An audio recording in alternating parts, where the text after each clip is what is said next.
I was put so much out of my comfort zone. I was questioning everything. Am I thinking right? Should I be really doing this? Am I breathing right? I'm a bit from everywhere. I've learned to accept and love that.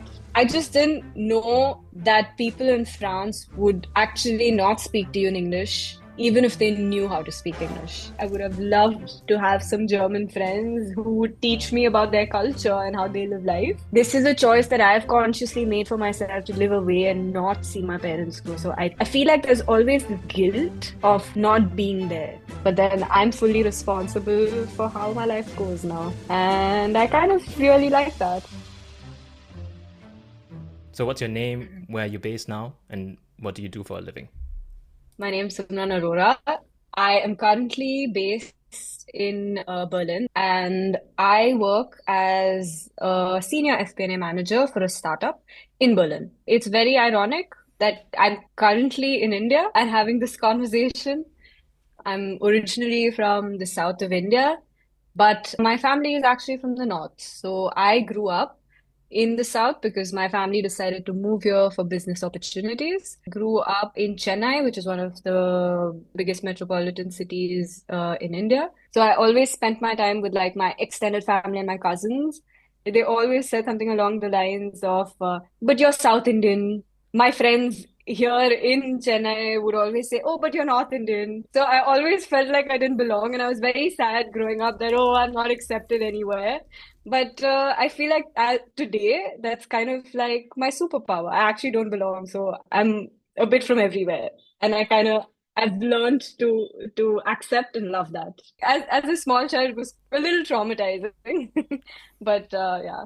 So, I'm curious about Mhm.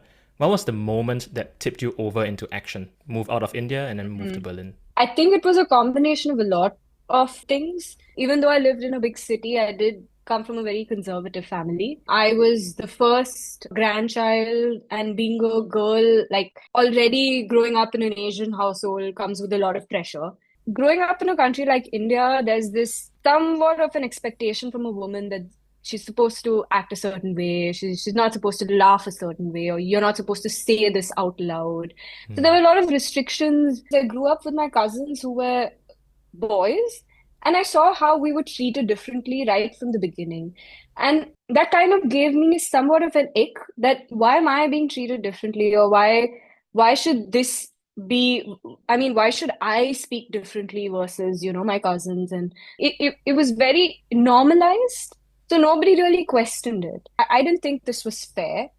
As in when I grew up a little bit, I actually had my first experience moving abroad. I went for a cultural exchange to Germany when I was 15. That's when I stepped outside of India for the first time. And it was only a 2 week cultural exchange thing, but I kind of saw life from a different perspective. It was the first time where I was allowed to think independently. I was allowed to do things by myself. It was Yeah, very scary. It yeah. was super scary because I was like, okay, but what do I say now? Or I don't have anybody around me, or this is the first time I'm Yeah. making a decision by myself. You said So 15. I was 15, yeah. That's super young. Uh-huh. I Okay. mean, yeah, but I honestly felt like this should have happened to me way before. Okay. Yeah. Because at the age of, I mean, yeah, 15 is quite young, but then I shouldn't be questioning my thoughts whether am I thinking right? Should I be really doing this? Am I breathing right? Something as Mm. trivial as that, because I was put so much out of my comfort zone. I was questioning everything. I had access to sitcoms. I watched Friends growing up. I mean, I wanted that for myself. Like, I Yeah. wanted a life like that. I grew up with a lot of Bollywood influence, and Bollywood romanticizes Switzerland and England. So growing up, I watched all of these movies. I'm a Bollywood junkie, which is why I always wanted to not just like visit, obviously visit, but also like live abroad and see what it was all about. I kind of realized that, okay, people here aren't my audience. In India, And right? in India, yeah. At this point, I'd finished my school, I'd finished my bachelor's, and I was working for a company as an accountant. And he was like, "So, Samran, are you planning to get married and settle in Chennai Mm. in the same area? All my life I've spent in one place. And it wouldn't be like people wouldn't find it hard to believe that I would just like get married and spend the rest of my life there. And Hmm. that kind of did something to me because I was like, no, I think it's time. I need to think about what's next. And I need to do something differently. Even if it's going to be temporary, I still need to make this move that I have been romanticizing for so long. I have been thinking about it. And I was anyway thinking about what to do for my master's. And I love numbers. I love working with numbers. I think in numbers. I did this accounting diploma called ACCA. Turns out I gave that paper and I actually failed at it. And I took it so personally because it was the first time I'd failed at something. And being like the eldest daughter, the overachiever, and like having so much pressure from like my Asian parents, this was unacceptable. Failing was unacceptable. The next attempt, I managed to clear it, but then I was like, I need to do my master's in exactly this Okay. because I have to. I mean, there's nothing. So growing up, I also believed in this ideology that there's nothing I cannot do. I can do everything I set my mind to. Mm. And Okay. that's what I decided to apply to this. And I was like, okay, yeah, this is what I'm going to do. Going to do my master's in financial management. I actually really liked it. It is like, I'm so glad that it turned out the way it did. I actually moved to France to do my master's in finance. I was dabbling between Australia, US, and things like that. But then once I saw this course, I was like, yeah, this is for me. I'm going to do it. I just knew. Okay. So And then, the course determined where you landed in the end. That was more important a factor than the lifestyle or the culture of the place. yeah, in a At way, least for your yes. masters, right? At least for your masters. Yeah, at least for my master. I know how important language is for every part of the world. I just didn't know that people in France would actually not speak to you in English, even if they knew how to speak English. Hmm. And that's something I underestimated. And only after reaching France, I realized, okay, I should have actually invested a lot of my time learning the language because that is one of the most important factors of, living there, integrating, and then finding a job in the country. So to me, that was not just a surprise, but one of the biggest challenges that I faced because it was super difficult to make friends, even. We haven't gotten to the part where you moved over from France to Germany, Berlin. But so the thing that Yes. made you move out of India is very multi-factor, right? There's the questioning right Mm. from the beginning. And then the 15 years of age, you managed to go for a 2 week trip to Germany, this romanticizing of Europe. I think you and I share a bit of that. Being from Singapore, I also have, I know what's like. So you've been yearning to go to that direction. And there was both a pull factor and a push factor. And you realized that France had a good program for what you wanted to do there. Therefore, you moved to France, right? Exactly. Cool. Can you please tell us how you managed to choose, or why did you choose Berlin in the end? So Berlin was not my first choice.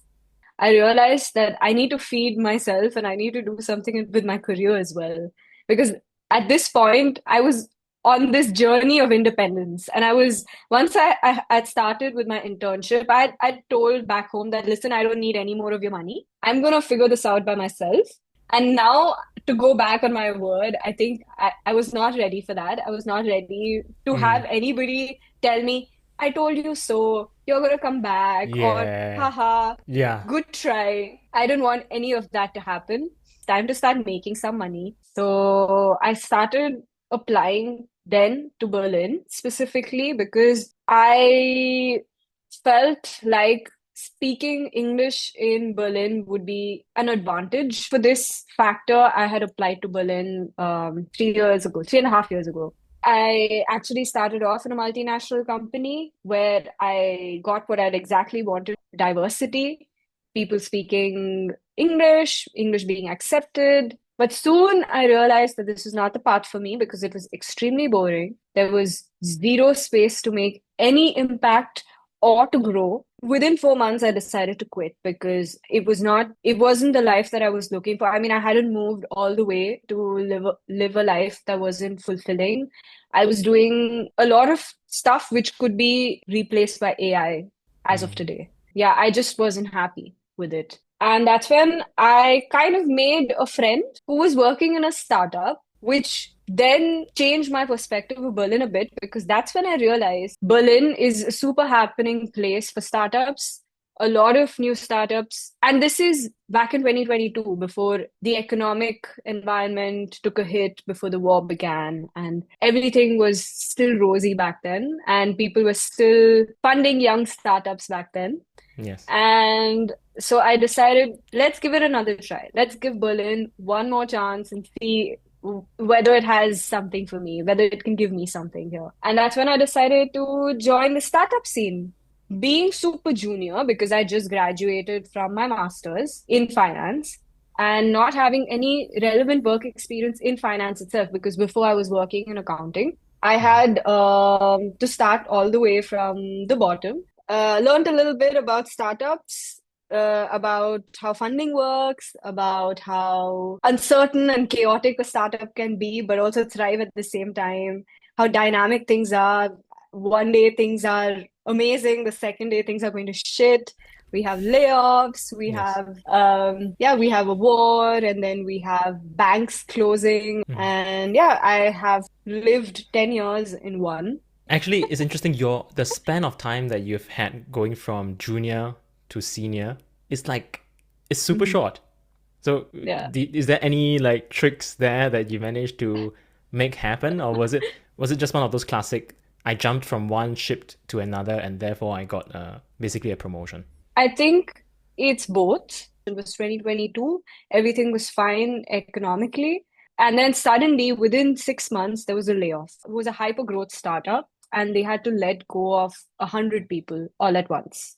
And when that happened, unfortunately, they let the whole finance team go but me. Since I was the only person in the finance team, I kind of grew like Ah, from junior to handling everything finance wise. So working for a startup has its perks, but it also, you really need to be invested. I have worked for 24 hours nonstop, and I am not complaining. I enjoyed myself. I really had fun. And this was during fundraising. I think that's also why I was able to get the senior title a little earlier than expected.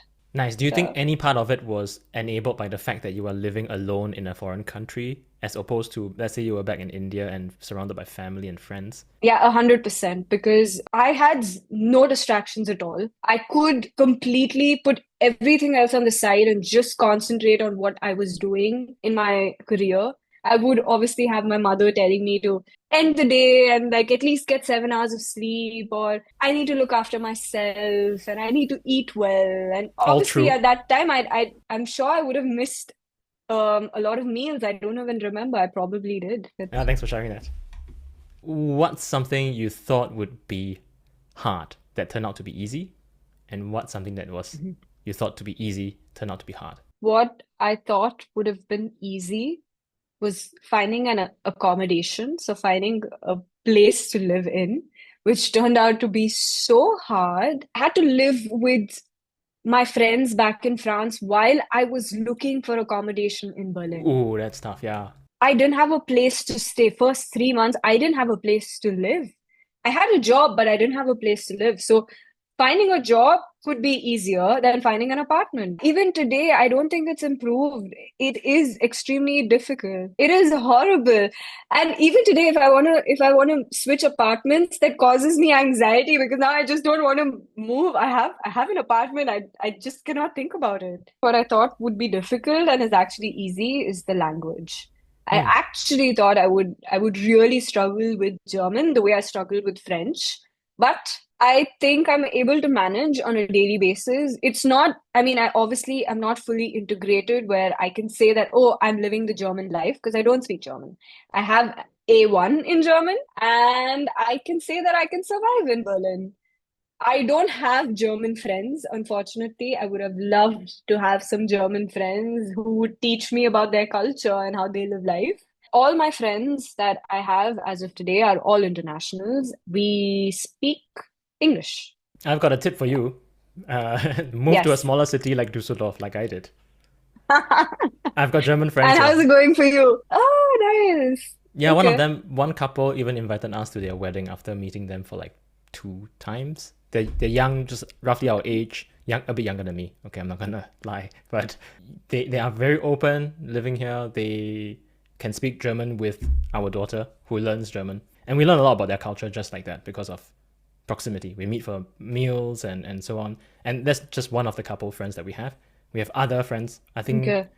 roughly 5 sets of friends now who are German. So if this Hmm. is important to you, maybe move to a smaller city. Will do. We'll think about it. Let me know if you need help with that one. How has moving abroad changed your sense of identity, of how you see yourself? I've grown quite a bit emotionally, I would say, because I was a very, very emotional person when I was back in India. It was important for me as a person to have a little bit of distance to see objectively for myself that there are different ways of approaching a situation. I don't have to approach a situation head on emotionally all the time. So I think personally for me, that's a very, very big difference that I see for myself. I was very short-tempered even. So now I feel like, yeah, I'm a bit calm, I'm a bit chill, you know, Yeah, I would I never can tell handle it. because I've only known you, Yeah, the Berlin version of you. So you yeah, come that's across true. as very calm, steady, Yeah. considered. I have also learned to be independent. I think that for me is the biggest growing up that I had to do because when I was living in India, I had people doing things for me, people cleaning, people cooking. I didn't really have to. I was extremely irresponsible. I didn't have to do anything by myself. Living away, it taught me how to be responsible. It taught me how to control my life or take control or take charge of my life for myself to fuck up. Yes, I mean everyone makes mistakes. I don't say I'm perfect and my life is great and all the decisions that I've made make sense. Sometimes they don't, but then I'm fully responsible for how my life goes now, and I kind of really like that. I really appreciate having that independence, having that freedom to um to make my own decisions. So that's how my life has definitely changed. And I've become more confident. Not everything that I do, I'm okay. Like when I was younger, I was so scared to fail. Today, I'm fine with it. Like I know I'm going to fail at things. I know I'm going to fuck up. I know I'm going to make mistakes. I'm not perfect. And I think that as well has changed. Mentally, I've stopped putting so much pressure on myself. So how would you say Yeah. now? Yeah, how has your social life changed um, since you have started your journey in Berlin till now? I would say I have a bunch of friends that I can count on my fingertips. Yes. Actually, five. I have five friends. Hey. Okay. I think that's an achievement. The five friends that I'm talking about are people I genuinely trust. I connect to on a deeper level. It's not just friendship. I can speak to them about anything under the sun. Most of the people that I've met are from work, from my previous job. So that's how I think you grow your network, you meet people, you go for networking events, you go for, I don't know, after work drinks, you see what's happening in your city. I have become so extroverted. I was not this extroverted before. I can Wow. speak to anybody. Like I can just start up a conversation with anybody. I was just vacationing with my sister 2 weeks ago, and I would just randomly like start talking to other tourists and things like that. And my sister was actually shocked because she was like, "I never thought you would be this extroverted." Wow. And I kind of feel happy that I'm at a place like that now. Yeah. Nice. Do you miss anything about home? I do miss home.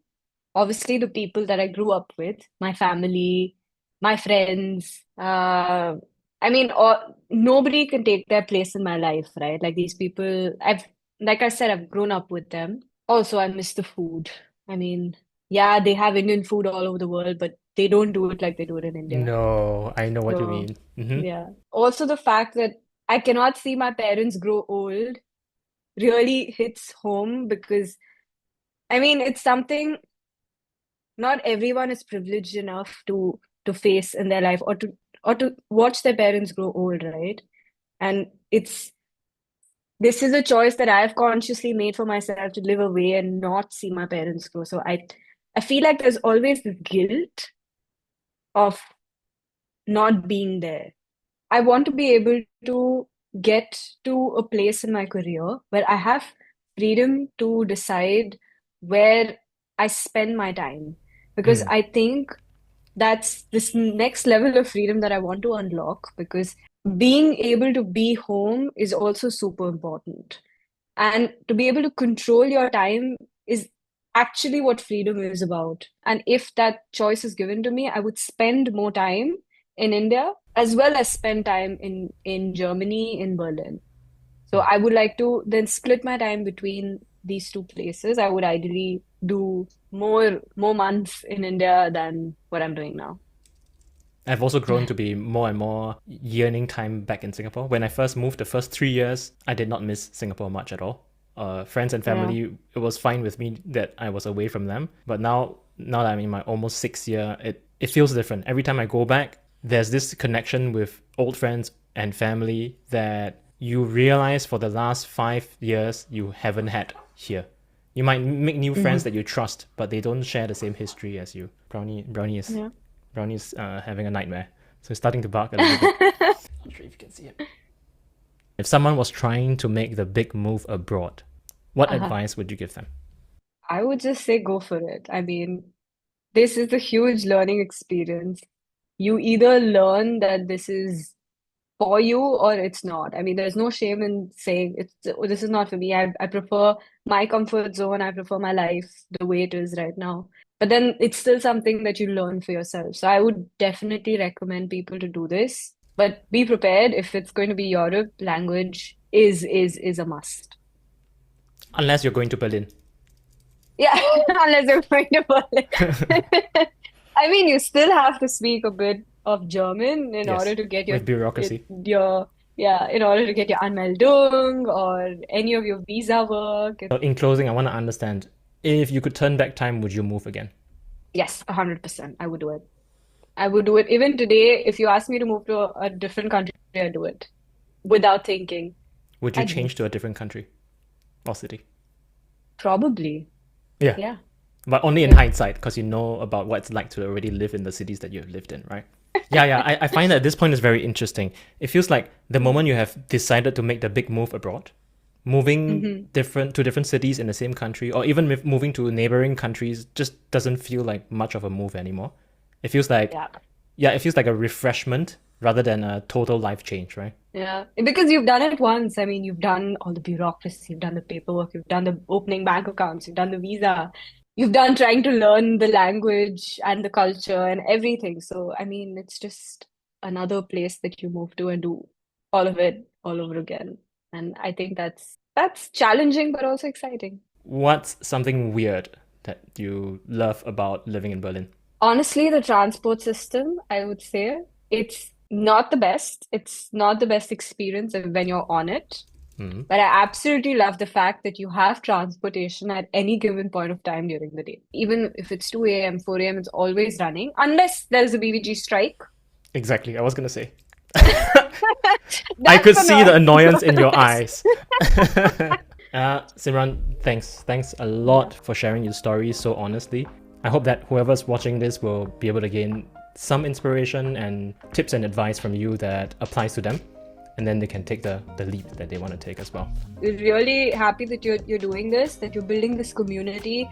I mean, I'm your biggest fan, I'm your biggest supporter, and that's why I'm doing this. I really hope there are people out there who kind of learn from all of this and just yeah, just believe in themselves and go for it. Cool, then I leave Thank you. you, Nick. Talk to you again soon. Bye. Bye.